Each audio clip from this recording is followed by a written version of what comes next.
Hello and welcome, my Lapras riding leaves. So, 4 more episodes of Pokemon Journeys aim to be a Pokemon Master. As I am going to do with every show now, we will feature every episode each week. Always on the Saturday before the new one airs. After the new one aired, in Pokemon's case. So, yeah, just to keep you up on that, you get 1 review per week now. With this being the last one that batches 4 episodes together, because I think that's just way better to do. So, I hope you enjoyed this, and let's dive into the episodes. Episode 140, Beartic's Size. So, our gang wanted to have a look at this specific waterfall, but it's all frozen over! And thus, their Pokemon start hacking at it. Yeah, you would just break the ice. That doesn't make the waterfall flow again. What are you doing here?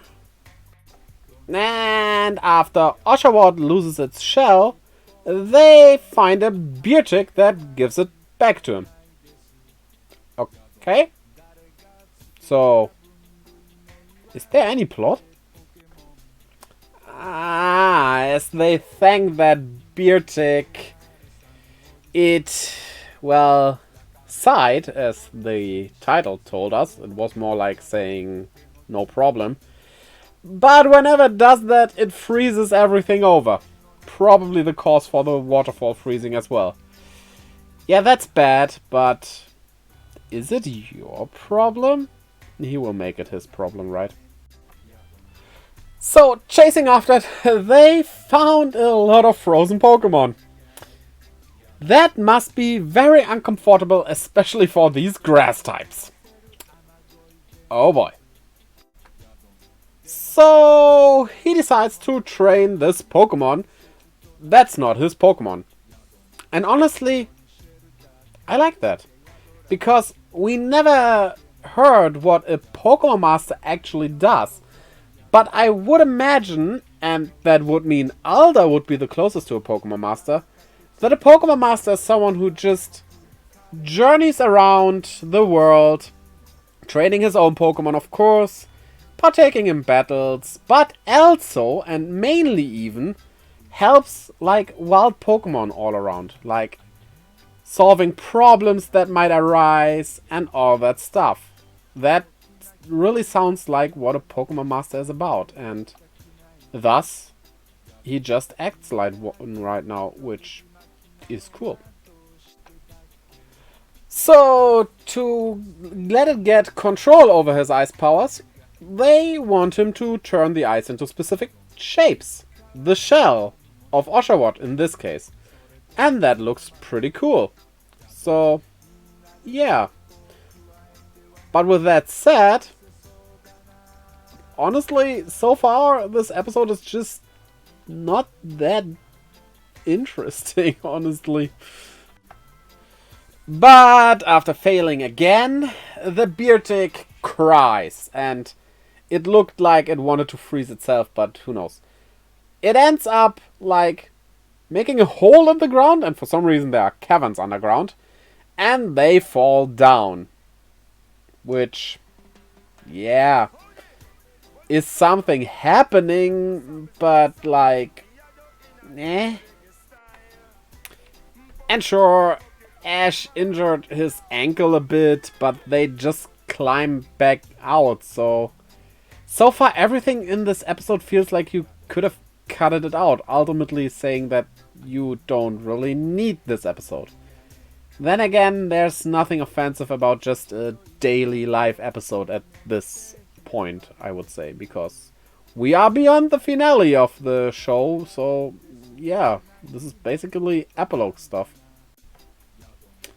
And granted, climbing doesn't work that well, so it suddenly can use his ice powers, and that helps them get out. Cool. And yeah, the training bears fruit. And of course, they finally see the waterfall, which just looks pretty underwhelming. I guess you can see much more impressive ones, but here we go. Yeah, this episode was just kinda boring and just there. It exists. It didn't do anything offensive, like I said. But you could just skip it. You wouldn't miss out anything. Episode 141. Burn! The Squirtle Fire Squad. Oh! Oh? This is Ash Squirtle. And they have a show going on. But like, aren't you working as a firefighter? What are you doing traveling around and putting on shows? Huh. Oh well, at least if you still extinguish fires and stuff, that's fine. Ah, he has the other two starters with him as well. How fitting. Oh no. It's a ploy by Team Rocket.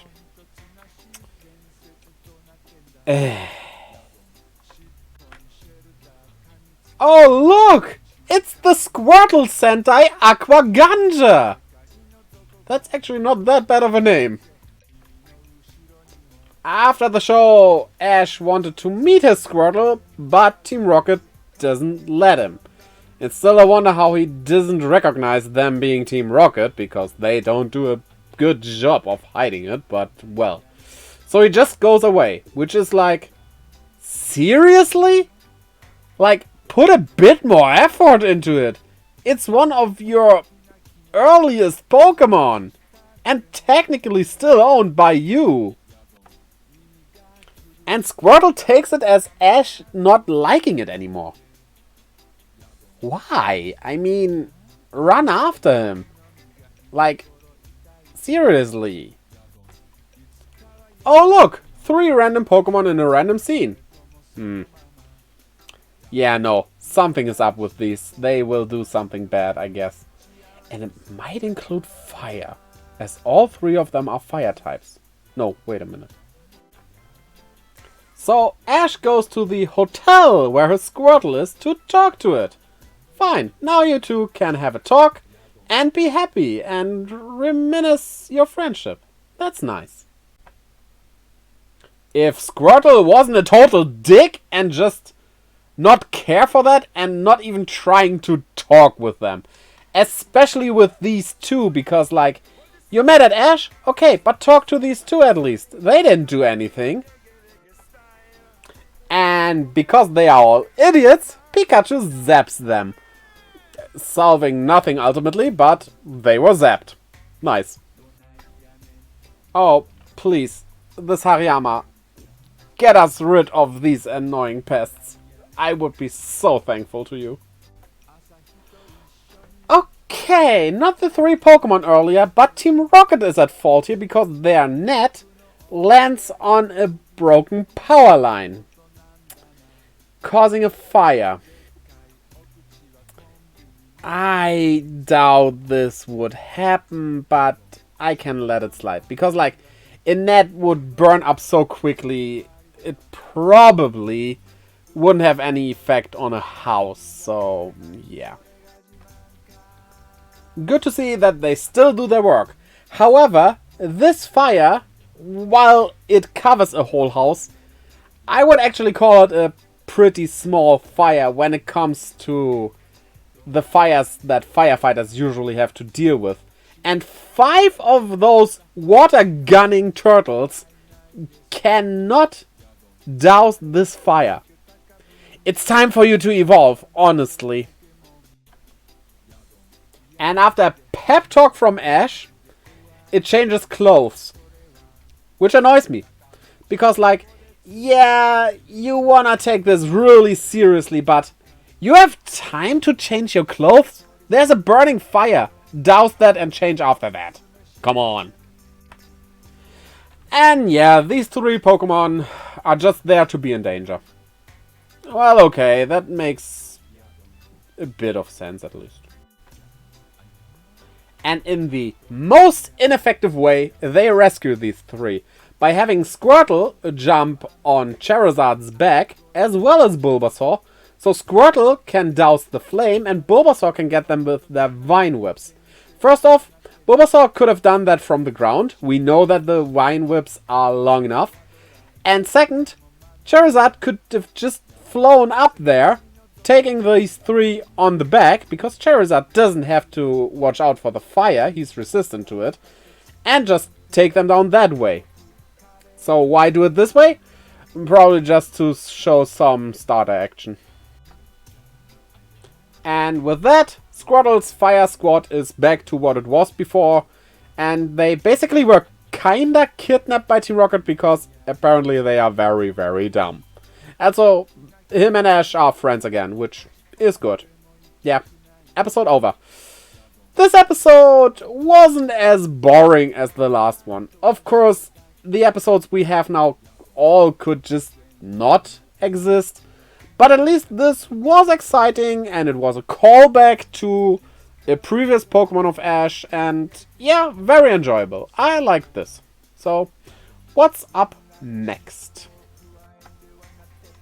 Episode 142, and we gaze at the same moon.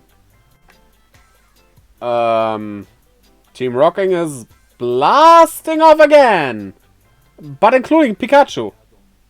So they won? Oh no, it and Meowth were blasted again away from Jesse and James. So these two are on their own now. I feel like I have seen this episode already.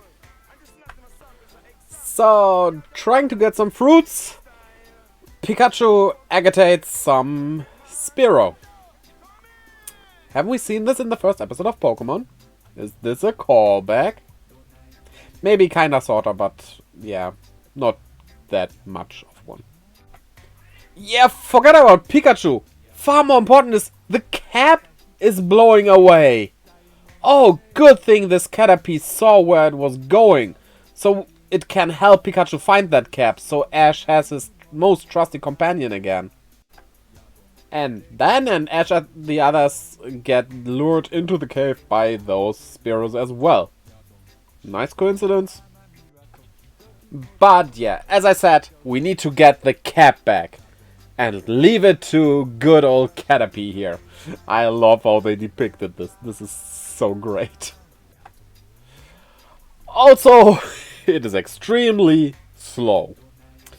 For the upcoming scenes, I just want to say that, yeah, Pikachu and Meowth here meet some Pokemon, and Ash also meets the same Pokemon, and thus we end up in a place where they are near each other, so there wouldn't be much benefit going over all of these scenes, because they are kinda samey, although they are funny and enjoyable, just not much to talk about. Also, who'd have known that this Caterpie is actually Peter Parker? Peter Parker. I'm onto something here. And yeah, I don't have much to talk about here, but like, it's the episode's title, so it would be weird to leave it out, but as they go to sleep, still separated, they look at the same moon. That's it. And after that night, they finally meet again. And that's a very shocking reunion. In more than one way, because they accidentally jumped off a cliff together. Yeah, I say accidentally, but like, how can this happen accidentally? Ash? Do you need help? But yeah, they are rescued by that see-through Latias here, which honestly, I don't know, this plot point kinda annoys me for some reason. It's just like, it's always there, but what for? And I guess we will have an episode about that, but and yeah, Meowth is back with the other annoying two, and basically this is episode over. Yeah, this episode had some funny bits, but all in all was okay at most. So, you could easily just skip it. But like I said before, this is after the finale. So you could technically skip all of this and don't miss out on anything. So, yeah. Episode 143. Riding on Lapras. Oh look! Lapras is back. I'm more surprised that they actually remember the Orange Islands. Or acknowledge them. Then again, we did see Tracy. So, guess they just can't erase the past. I introduce to you today's problem. A Wilma stuck in a hole. How did it get there even? Apparently it might have gotten stuck there by hopping around. I don't really buy that, like... No. Really? So, okay, to get it out, they try breaking that rock. I don't know, like...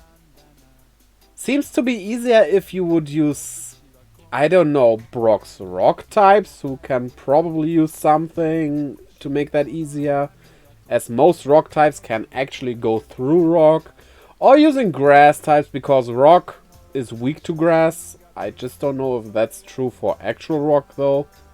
Or just take a Pokeball and catch it! You can free it afterwards, explain it to it. It will probably be more happy being stuck in a Pokeball for a second than stuck in this hole. Huh. I will make a certain joke here, but I'm afraid of copyright infringement stuff. So, just imagine Surfing Bird playing right now. Brock. This rock isn't necessarily pretty tough. But you're trying to hit what is basically a mountain with a small pebble. I think what's actually pretty tough, or more dense, is your brain. He even has a grass type on hand. Why not use that? Also, maybe some water type moves would also have been an idea.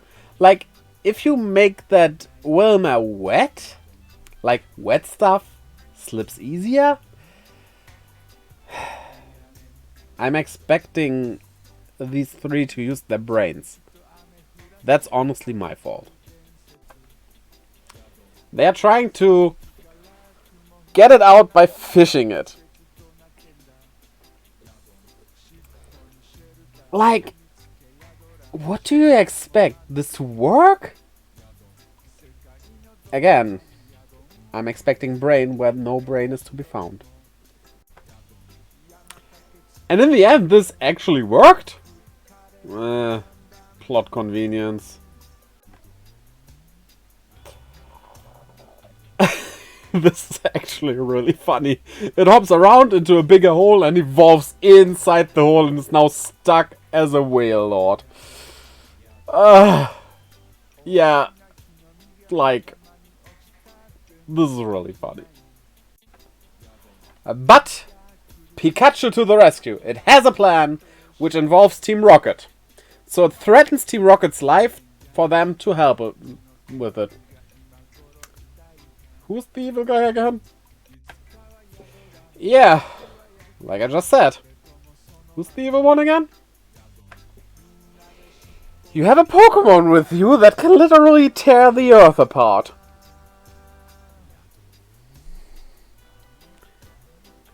Oh boy. Let it rain, brain. Huh. Is this really a Wailord? Or an oversized Wiglet? All in all, they basically used the same plan again, just in bigger scope.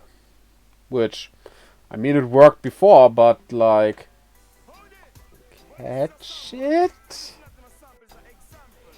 And after they got it out, Pikachu leaves Team Rocket's submarine and basically says, well, thanks for helping. Now, yeet off! And now, Satoshi is stuck in an underground cavern that's filling with water. Can we just leave him here? I mean, it was a long day and we saved 2 Pokemon, even though both of them were the same. Right, we did good today. It's enough, I would say, right? But actually, that's not a bad plan. They have frozen the water to make a tunnel through the ice, through which Ash can now escape. Only question though is, this island wasn't very big, and we have seen Ash diving before. He can hold his breath for a good amount of time, so he could have also just swam under it. Why didn't he do that? Again, why didn't they catch the Wilma? And with that, Lapras goes back to its herd, and that's it. Episode over. Yeah, this episode was okay. It was funny. It was very funny. It had a lot of funny bits, especially Pikachu with Team Rocket. So, yeah, it was a good one. Check it out, if you haven't already. But again, like I say so often, why do you watch a review if you haven't seen the episodes? So, what do you think about these episodes? Tell me down in the comments below if you agree or disagree, or what your thoughts are. Also, don't get stuck in a rocky hole by clicking the like, subscribe button, as well as that little bell. And check out the links down in the description below to my Twitter and Instagram, as well as Discord, where I keep you updated, post stuff, all the good things, to my merch store, and to my Twitch, of course, as well, where I live stream every Friday, Saturday, Sunday, and yes, even Mondays. I hope to see you over there as well, and until next time, bye!